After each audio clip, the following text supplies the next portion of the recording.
update. In 2017, people reported on the case of Ricky Jones, a man falsely imprisoned for 17 years after an eyewitness to a robbery confused him with the actual suspect, to whom he bore a striking resemblance.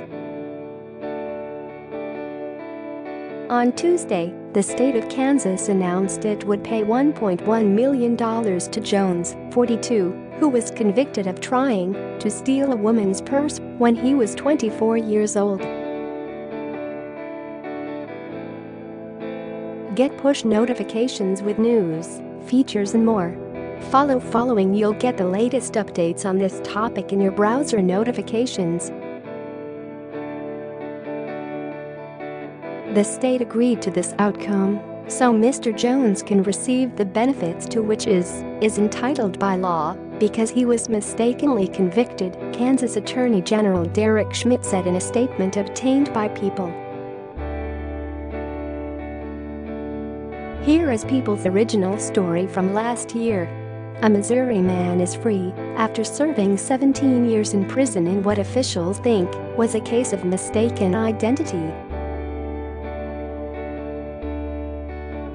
Richard Jones, 41, was exonerated and released on June 8 after serving a majority of his 19-year sentence for aggravated robbery in Kansas City. Jones learned that a man who may have been the true culprit was in the same prison and realized the man looks just like him, ABC reports. "I hope and prayed every day for this day to come," Jones told ABC. "When it finally got here, it was an overwhelming feeling." Jones was just 24 years old when he was convicted of trying to steal a woman's purse in the parking lot of a Walmart in Roland Park, the ABC reports. He was given the lengthy sentence despite having an alibi and despite the fact that no fingerprints or DNA evidence ever linked him to the crime. His conviction was based on two flawed eyewitness accounts, according to the Washington Post.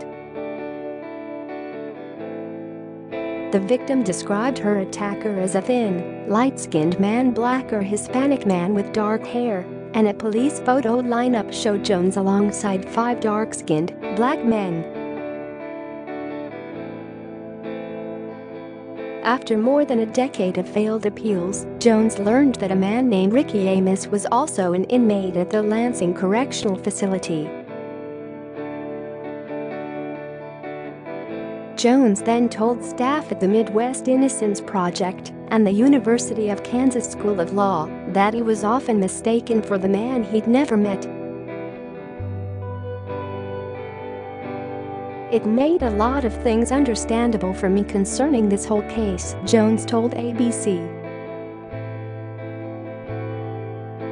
"I just looked at how much me and this man looked alike, and it was unbelievable." Like Jones, Amos is light-skinned with dark cornrows. The two also have similar facial hair and features. "I believe it was a striking resemblance," Jones added. "It just blew me away." ABC reports that a judge ordered Jones' release last week after witnesses, including the robbery victim, said they couldn't tell Jones and Amos. The judge ruled that, based on the new evidence, no reasonable juror would have convicted Jones. Although Amos has denied any involvement in the robbery, an investigation showed that Amos lived near where the suspect in the robbery was picked up the day of the crime, the Kansas City Star reports. Amos was never charged or found guilty because the statute of limitation for the crime has passed. Still, Jones is happy to be a free man.